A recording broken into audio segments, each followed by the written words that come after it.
Salut tout le monde, on se retrouve pour une petite météo des luttes aujourd'hui. Bon, on vous parle souvent des projets d'aménagement et d'artificialisation des sols. Je vous ai déjà parlé de Rennes et de sa ceinture verte nourricière qui se fait grappiller, notamment par les projets de création de l'éco-cité Via Silva et de l'extension du stade rennais à la Prévallée. Et un des moyens de faire barrage à ces projets et de protéger ces espaces fertiles, c'est l'occupation. C'est ce qui a été entrepris depuis 2020 à l'île aux Hues, sur une parcelle faisant partie du projet d'aménagement d'un quartier d'habitation et d'une zone universitaire à l'est de la ville. L'île aux Hues, c'était un lieu de vie, un lieu d'expérimentation, un lieu d'apprentissage où tu pouvais faire des cabanes avec des matériaux de récup, avec de la terre et de la paille. C'était aussi un endroit où tu pouvais jardiner dans le potager, où tu pouvais aller à la buvette chaque semaine et participer aux AG pour t'impliquer. Un espace où il fait bon vivre quoi, et où les décisions sont prises en assemblée. Un endroit où les gens, la faune et la flore étaient libres d'être et de faire. Autant de choses qui laissent penser que la municipalité SOSDEM écolo de Rennes aurait soutenu à fond ce projet, puisqu'elle se targue quand même de vouloir être une ville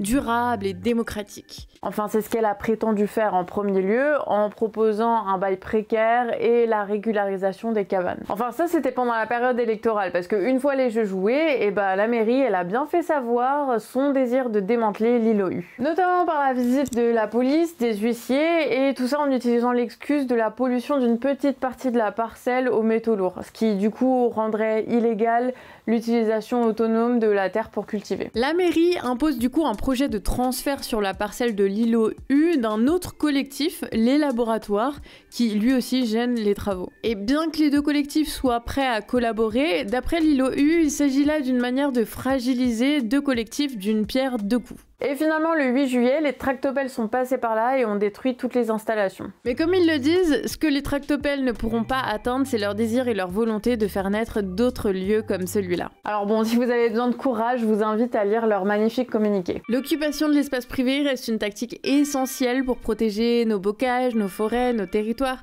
mais elle permet aussi d'interpeller sur le mal logement en France, que les institutions, elles, prétendent résoudre en bétonisant toujours plus. Prétendent, oui, parce qu'elles font surtout le bonheur des spéculateurs et des promoteurs. Dans les stats, on nous dit que 4 millions de personnes vivent dans l'insalubrité, ou carrément pour 300 000 d'entre elles qu'elles vivent à la rue. Et pourtant, on nous dit aussi qu'en France, il y a 3 millions de logements vacants. Le calcul est vite fait, On a largement de quoi loger les personnes sans toit, et il nous reste même de quoi reloger les personnes qui vivent dans des logements pourris. De quoi rénover tout ça. Un logement sur 10 est une résidence secondaire, et dans certaines régions, comme ici en Bretagne, c'est vraiment la galère pour se reloger. Perso, avec ma coloc, ça fait 3 mois qu'on cherche. Et pour certains, surtout ceux qui se trouvent sur les littoraux, la recherche, elle peut durer des années. Il y a des villes sur la côte où 80% des logements sont des résidences secondaires. Alors bon, l'été, c'est sympa, ça vend des crêpes et du cidre, mais le reste de l'année, les villes et les villages se meurent. Les commerçants mettent la clé sous la porte, les écoles ferment, et pareil pour les autres services publics. Donc bon, l'économie... Et puis tout ça, ça entraîne une hausse des loyers. Ah oui, mais pas de hausse des salaires. Ça, par contre, non, on connaît pas. Alors en Braise, en Bretagne, le collectif Dispatch, non, je pense que ça se dit Dispar. Dites-moi les Bretons, a organisé le 3 juillet une opération plage morte à Quiberon. De quoi interpeller sur l'absence de régulation de l'immobilier et le développement des plateformes comme Airbnb. Et elle réclame que la région soit placée en zone tendue pour encadrer les loyers, qu'il y ait un plafonnement du nombre de résidences secondaires et aussi que la taxe d'habitation soit majorée les concernant, pourquoi pas jusqu'à 60% comme à Biarritz. Et donc du coup, je tiens à ressouligner que des logements, on en a assez, Il suffit d'en prendre soin, de les rénover, et pourquoi pas avec des matériaux écologiques qui en plus sont beaucoup plus efficaces. Comme le dit Dispar, pas besoin de développer des projets d'aménagement et d'aller artificialiser nos champs, nos forêts, avec toujours plus de béton. Ça serait sympa que les habitats légers soient enfin reconnus et que leur construction et installation soient facilitées. Et puis, pourquoi pas réquisitionner les logements vides, qu'on puisse garantir le droit d'être logé à tous. Et quand je dis tous, je parle aussi des personnes migrantes, Enfin, pas les Parisiens, Le culot que j'ai, alors que je viens de l'Oise. En tout cas, les actions comme ça, elles ont le mérite d'alerter et de faire parler d'elles dans la presse. Mais bon, pas assez apparemment pour interpeller les élus, alors il y en a d'autres qui utilisent d'autres tactiques. Contre-Attaque nous raconte que dans le Pays Basque, le 11 juillet dernier, le collectif Erriabal est allé occuper la maison de Bruno Le Maire. Une demeure de 300 mètres carrés près de Saint-Jean-de-Luz. Dans la région, 21% des logements sont des résidences secondaires. Alors le collectif exige également que soit déplafonnée la taxe sur les résidences secondaires. Ils ont donc symboliquement retiré des tuiles de sa baraque et devinez quoi ? Ça a marché. Ils ont obtenu un rendez-vous avec un membre du cabinet du ministre de l'économie. Bon, il n'y a pas de promesse, mais la discussion est lancée, donc on verra bien ce que ça donne si les revendications sont entendues et enfin mises en pratique. Bon, sinon il reste aussi la solution du squat quand l'État n'offre pas d'autres solutions, comme c'est le cas pour 120 femmes et enfants à Montreuil qui ont d'abord occupé un restaurant qui était vide depuis une dizaine d'années.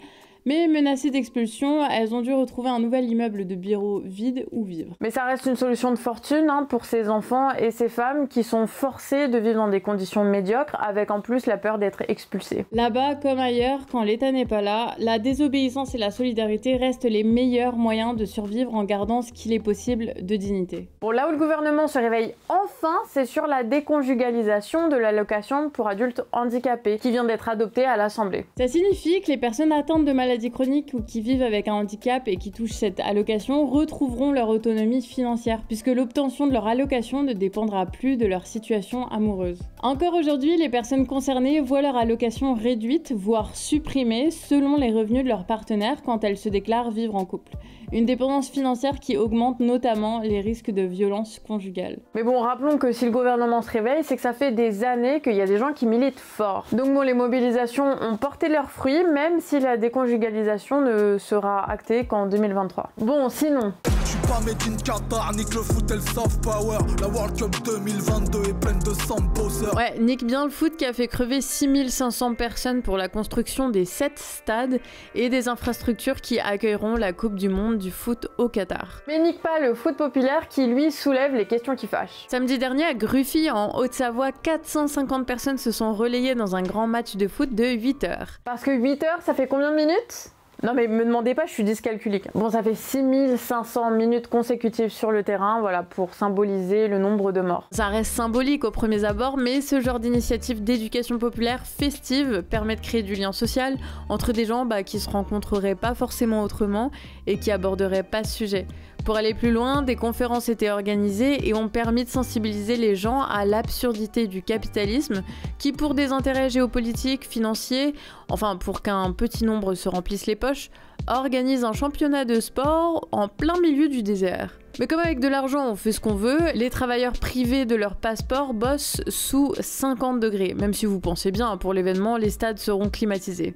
Y a pas de problème, tout va bien. Tout ça sur fond de corruption qui mêle Sarko, Teddy Riner, des riches Qataris et la FIFA, évidemment. Et qui n'aurait pas été possible sans Vinci, Alstom et Total Energy. La FIFA qui se protège avec l'argument « nous on fait pas de politique », alors qu'à côté, elle invite à boycotter la Russie et pénalise ses joueurs, oui parce que l'Ukraine, mais que dans le même temps, elle décide d'organiser le trophée des champions la semaine prochaine, ou ça, en Israël. Pas très fair-play, C'est ce qu'on appelle le sport-washing, de quoi polir l'image d'Israël qui continue pourtant de coloniser, de torturer, d'emprisonner et de tuer les Palestiniens. Bref, on vous en a déjà parlé, mais cette affaire de Qatar Gate, c'est une affaire de soft power dans un pays qui n'en est même pas un et qui n'a même pas de vraie équipe de foot. Alors ce petit match à Gruffy et leurs 93 buts en 8 heures permet de rappeler qu'il existe une histoire du foot populaire et anticapitaliste. Un contre-modèle qui perdure et qui permet de faire de l'éducation populaire en liant les gens et qu'on n'hésitera pas à remettre à l'honneur. Bon sinon, amis bretonnes, amis bretons, un appel est lancé au collectif En Lutte et aux paysans pour se retrouver le samedi 23 et le dimanche 24 juillet à la Dérive à Pont-Ménou dans le Finistère afin de discuter des tactiques de lutte, de partager les méthodes qui fonctionnent, de s'outiller face à la répression et de choisir des actions à entreprendre pour la suite. Cette assemblée bretonne est à l'initiative des Soulèvements de la Terre qui a permis par ces dernières éditions de rassembler une vingtaine de luttes qui ont pu s'organiser pour cartographier leur lutte et qui ont pu se coordonner pour mener des actions et mobiliser plus de gens. Ah et au fait, le collectif Bassine Non Merci a lancé sa météo bassine. Une carte collaborative pour connaître les spécificités et l'avancée des projets des méga bassines en France. Et je vous rappelle par la même occasion qu'une manif aura lieu le 3e samedi après le début des travaux d'une nouvelle bassine. Alors gardez l'œil ouvert. Voilà, c'est tout pour cette semaine. Plein de force à tous ceux qui étaient prêts ou dans les incendies et puis à tous ceux qui en ont besoin. Et je vous fais des bisous. À la prochaine.